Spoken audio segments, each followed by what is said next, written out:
చాలా మంది కూడా ప్రయాణికులు ఇబ్బంది పడుతున్న పరిస్థితి కనబడతా ఉంది. మనం ప్రస్తుతం జేబీఎస్ బస్ స్టాండ్లో ఉన్నాం. ఇక్కడ ఉన్న ప్రయాణికులతో ఒకసారి మాట్లాడించి తెలుసుకుందాం. వాళ్ళు ఎంత సమయం నుండి వెయిట్ చేస్తూ ఉన్నారు, ఒక్క బస్సు అయినా వచ్చిందా లేదా తెలుసుకునే ప్రయత్నం అయితే చేద్దాము. అమ్మ వాళ్ళు అయితే ఛాన్స్ సేపు నుండి ఉన్నట్టు కూడా కనబడుతుంది. అమ్మ ఎంత ఎంత ఎంత టైం నుండి వెయిట్ చేస్తాం? మేము ఇప్పుడు అర్ధగంట అవుతుంది, బస్సు ఒక్కటి కూడా రాలేదు. తెలిసి చెప్పాలి కదా మాకు, ఫస్ట్ తెలియక మేము ఎత్తిమి. ఇప్పుడు ఎంత బాధ చెప్పు, మేము ఎక్కడ పోవాలా? మేము ఆడవాళ్ళం ఉన్నాం ముగ్గురం, అదే మరి ఎట్లా చేస్తారు? అంటే ఇక్కడికి ఒక్క బస్సు అంటే వేరే ఎలక్ట్రానిక్ బస్సులు కూడా ఏం రాలేవు. ఇప్పుడైతే మేము వచ్చిన నుంచి ఏం రాలేవు, ఏం లేవు. అంటే ప్రభుత్వం వాళ్ళకి కొన్ని డిమాండ్లు నెరవేర్చాలని వాళ్ళు ధర్నాకు దిగుతా ఉన్నారు కదా, ఎట్లా ప్రభుత్వానికి ఏమైనా చెప్తారా? ఏం చెప్పాలి, మేమేం చెప్పాలి? చెప్పు, దేని గురించి ఎత్తురు, ఏది తెలియదు ఏం చెప్తాం? ఏదైనా తెలిస్తే ఇట్లా ఎందుకు సార్ ఇంత పబ్లిక్ ఇప్పుడు అందరు ఆగిరి. ఇప్పుడు ఇక కూర్చున్న వాళ్ళందరూ లేచిపోయిండ్రు. ఇప్పుడు వాళ్ళు ఎక్కడికి పోయినరు? ఇక ఇట్లనే ధర్నా కొనసాగుతుంది అంటే కదా, మీకు ఫ్రీ బస్సు ఇచ్చారు, మరి ఇది ఏం లాభం? ఏం లాభం? లాభం లేదు. ఫ్రీ బస్ ఎందుకు మాకు?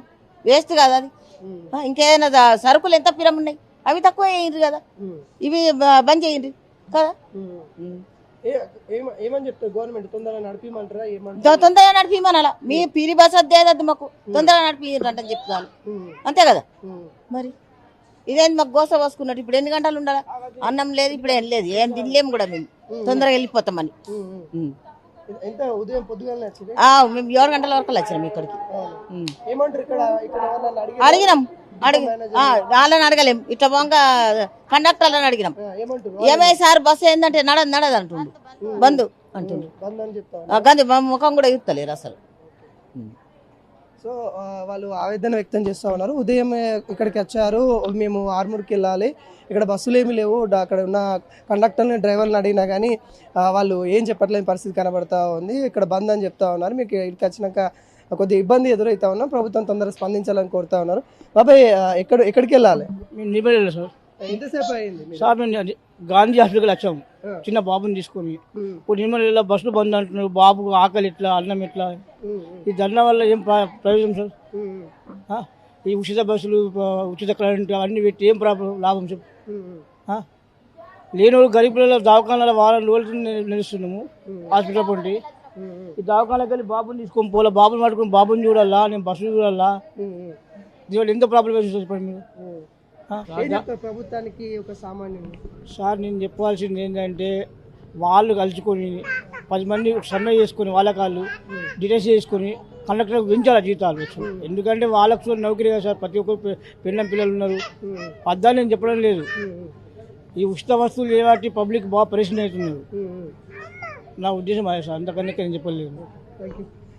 అయితే చాలాసేపు అవుతా ఉంది, హాస్పిటల్ నుండి వస్తూ ఉన్నాము. మాకు అన్ఎక్స్పెక్టెడ్గా ఇది తెలియదు, మాకు ఇక్కడ ఇట్లా బంద్ ఉందని కూడా తెలియదు. ఇప్పుడు ఆటోలోకి వెళ్ళాలన్నా కానీ దాదాపుగా ఇక్కడ గాంధీ హాస్పిటల్కి వెళ్ళాలి కానీ 150 రూపాయలు అడుగుతూ ఉన్నారు. మేము ఇచ్చుకోలేని స్తోమత ఆ స్థాయిలో కూడా మేము లేము, మాకు ఇబ్బందిగా ఉంది అన్నట్టుగా ఇక్కడ సామాన్య ప్రజలు ఆవేదన వ్యక్తం చేస్తున్న పరిస్థితి కనబడతా ఉంది. చాలామంది కూడా ఇక్కడ వెయిట్ చేస్తున్న పరిస్థితి కనబడుతుంది. మనం జూబ్లీహిల్స్ బస్ స్టేషన్లో, ఇక్కడ జేబీఎస్ బస్ స్టేషన్లో అయితే ఉన్నాము. ఇక్కడ మొత్తం కూడా ప్రయాణికులు ఉదయం నుండి కూడా పడిగాపులు కాస్తున్న పరిస్థితి కనబడతా ఉంది.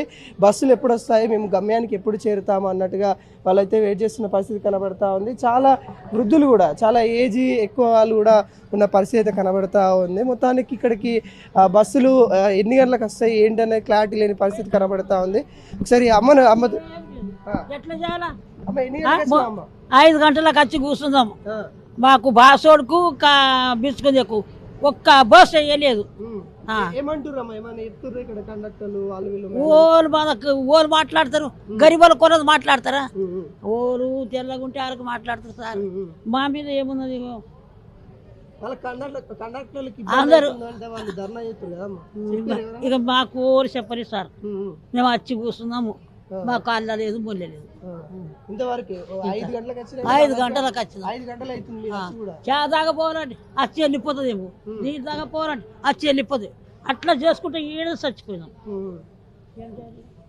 ఓకే, ఎటు వెళ్ళాలన్నా కూడా కొంత ఇబ్బందిగా ఉంది అని అంటూ చెప్తా ఉంది. మళ్ళీ బస్సు వెళ్ళిపోతుందేమో, బస్సు వచ్చి వెళ్ళిపోతుందేమో అనే ఒక ఇబ్బంది ఉంటుందేమో అన్నట్టుగా వాళ్ళు చెప్తున్న పరిస్థితి కనబడుతుంది. చాలా వరకు కూడా ఉదయం 5 గంటల నుండి 6 గంటల వరకు ఇక్కడ వెయిట్ చేస్తున్న వాళ్ళైతే కనబడతా ఉంది. అయితే ప్రధానంగా ఆర్టీసీ కార్మికుల యొక్క డిమాండ్లు ఏవైతే ఉన్నాయో, 32 డిమాండ్లు ఏవైతే ఉన్నాయో వాటిని ఖచ్చితంగా నెరవేర్చాలని, సమ్మెకు మేము దిగుతామని 41 రోజుల ముందే వాళ్ళు హెచ్చరిక ఇచ్చినప్పటికీ కూడా మరి అక్కడ ప్రభుత్వం ఎటువంటి స్పందన లేక నిన్న ఏవైతే కొన్ని చర్చలు జరిపి ఆఖరి సమయంలో కూడా మరి ఆ చర్చలు విఫలమైన పరిస్థితి కనబడతా ఉంది. ఇక్కడ మనం చూస్తూ ఉన్నాం, చాలా చిన్నపిల్లలు కూడా వెయిట్ చేస్తున్న పరిస్థితి కనబడతా ఉంది.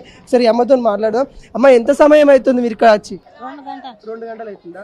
సో వాళ్ళకి కూడా తెలియని పరిస్థితి, అంటే బస్సులు వస్తాయా రావా, ఇది ఒక ప్రశ్న తలెత్తుతున్న పరిస్థితి కనబడుతుంది. ఒకవేళ బస్సు వస్తే ఏ సమయానికి వస్తుంది, రెగ్యులర్ టైంకే నడుస్తాయా, లేకుంటే ఈ బస్సులు ఎన్ని రోజులు బంద్ ఉంటాయి అనే కొంత అయోమయం పరిస్థితిలో ఇక్కడ చాలా మంది ఉన్న పరిస్థితి కనబడతా ఉంది. అరే ఏం మాట్లాడాలో తెలియని పరిస్థితిలో ఉన్నట్టు కూడా కనబడతా ఉంది. పెద్దవా ఎక్కడికి పోవాలి? మెదక్ పోవాలి. మెదక్ పోవాలి. ఇంత ఎప్పుడు వచ్చినావు? మేము 6 గంటలకు వచ్చినాం. 6 గంటలుగా. ఏమంటారు ఇక్కడ మేనేజర్ వాళ్ళు? బస్సులు బంద్ అంటారు కదా, మరి ఎప్పుడు బయలుదేరుతాయి ఏం బస్సులు? ఎట్లా మరి ఎట్లా వెళ్దామని అనుకుంటారు? మళ్ళీ ఇప్పుడు బస్సులు బంద్ అంటారు. అవును, మరి ఎట్లా వెళ్తావు? మెదక్ వెళ్ళాలంటున్నావు, ఇట్లా ఏంది మన ప్లాన్ వేరే ఉందా? ఏం ప్లాన్ ఉంది మాకు ఏం తెలియదు కదా. అయితే వాళ్ళకి కండక్టర్లకు ఇబ్బంది అవుతుందంట, వాళ్ళు ధర్నాకు దిగుతా ఉన్నారు. ప్రభుత్వం ఏం మాట్లాడతలేదంట. ఏం చెప్తావు ప్రభుత్వానికి? వీళ్ళు ధర్నా చేస్తారు కదా, ఇక వాళ్ళు ధర్నా చేస్తే మేము ఏం చేసేటట్టున్నాం? మీకు ఇబ్బంది అవుతుంది కదా? మాకు ఇబ్బంది అవుతుంది, ఇబ్బందితోని కూర్చున్నాం. అదే రేవంత్ రెడ్డి ఏం మాట్లాడతలేడు అంట వీటి పైన. వాళ్ళు అదే చెప్తా ఉన్నారు, మాకు ఏదైనా మాట్లాడి ఖచ్చితంగా చేస్తామంటే మేము ఈ రోజు డ్యూటీకి ఎక్కుతామని చెప్తా ఉన్నారు వాళ్ళు, ఆర్టీసీ కార్మికులు. సీఎం రేవంత్ రెడ్డి కావచ్చు, వీళ్ళు ఎవరు మాట్లాడతలేరంట. ఇప్పుడైతే మాకు బస్సు వేసి బాధ తీరాలి కదా, మాకు బస్సు ఉంటేనే పోతాం కదా, బస్సు లేని ఎట్లా పోతాం? మరి బస్ స్టాండ్లోనే ఉండవలసి వస్తుంది మేము. సో ఖచ్చితంగా బస్సులు నడిపియండి, మా ఇబ్బందులు ఉన్నాయి, మాకు తెలియదు, మేము ఎక్కడికి వెళ్ళాలో కూడా తెలియని పరిస్థితి కనబడతా ఉంది. మాకు ఇక్కడ హైదరాబాద్లో ఏమి కూడా తెలియని పరిస్థితి కనబడతా ఉంది. కాబట్టి మరి మేము ఎక్కడికి వెళ్ళాలి ఏంటి అనేది తెలియని నేపథ్యంలో మేము ఇక్కడ వెయిట్ చేస్తూ ఉన్నాము. బస్సు వస్తుంది అనే ఇంకా ఆశతోని ఎదురు చూస్తున్న ప్రయాణికులు మనకి చాలామంది అయితే కనిపిస్తున్న పరిస్థితి అయితే కనబడుతుంది. అయితే కొంతమంది ప్రైవేటు డ్రైవర్లతోని ఆర్టీసీ బస్సులు అయితే కొంత నడిపిస్తూ ఉన్నారు. ఎలక్ట్రానిక్ బస్సులు ఏవైతే ఉన్నాయో వాటిని కొంత నడిపిస్తున్న పరిస్థితి కనబడతా ఉంది. మిగతా ఎవరైతే ఆర్టీసీ కార్మికులు ఎవరైతే ఉన్నారో వాళ్ళందరూ కూడా ధర్నాకి దిగుతా ఉన్న పరిస్థితి కనబడతా ఉంది, సమ్మె చేస్తున్న పరిస్థితి కనబడతా ఉంది. వాళ్ళ సమ్మె కూడా ప్రభుత్వం దిగొచ్చేదాకా మా సమ్మె కొనసాగుతుంది. ఖచ్చితంగా ప్రభుత్వం తక్షణమే వాళ్ళ యొక్క డిమాండ్లు ఏవైతే ఉన్నాయో వాటిపైన ఏదో ఒక నిర్ణయం చెప్తే మేము ఖచ్చితంగా మా యొక్క ఏదైతే విధులు ఉంటాయో విధుల నిర్వహణలోకి చేరుతామన్నట్టు కూడా వాళ్ళు చెప్తున్న పరిస్థితి కనబడతా ఉంది. మరి చూద్దాం, మరికొంతమందితో మాట్లాడించే ప్రయత్నం అయితే చేద్దాం. ప్రస్తుతం అయితే జేబీఎస్ బస్ స్టాండ్లో చాలామంది ప్రయాణికులు అయితే మరి బస్సుల కోసం వెయిట్ చేస్తున్న నేపథ్యం అయితే కనబడతా ఉంది. ఈ నేపథ్యంలో మరి ప్రభుత్వము ఎలా స్పందిస్తుందనేది కూడా చూడాల్సిన పరిస్థితి కనబడుతుంది. అన్న, ఇప్పటివరకు అయితే ధర్నా దిగారు, మీరేమో బస్సు తీస్తా ఉన్నారు, ఎట్లా ఏంటి? మేము రాత్రి వచ్చినాం, రాత్రి నైట్ కూడా బస్ వచ్చినాము, ఇప్పుడు వెళ్తున్నాం. మీరు కూడా సమ్మెలోకి పాల్గొంటారు? అప్పుడు పోయినాక పాల్గొంటాం, మీ డ్యూటీ టైం అయిపోయిన తర్వాత సమ్మెలో పాల్గొంటాం. ఎట్లా ఉందండి ఇప్పుడు?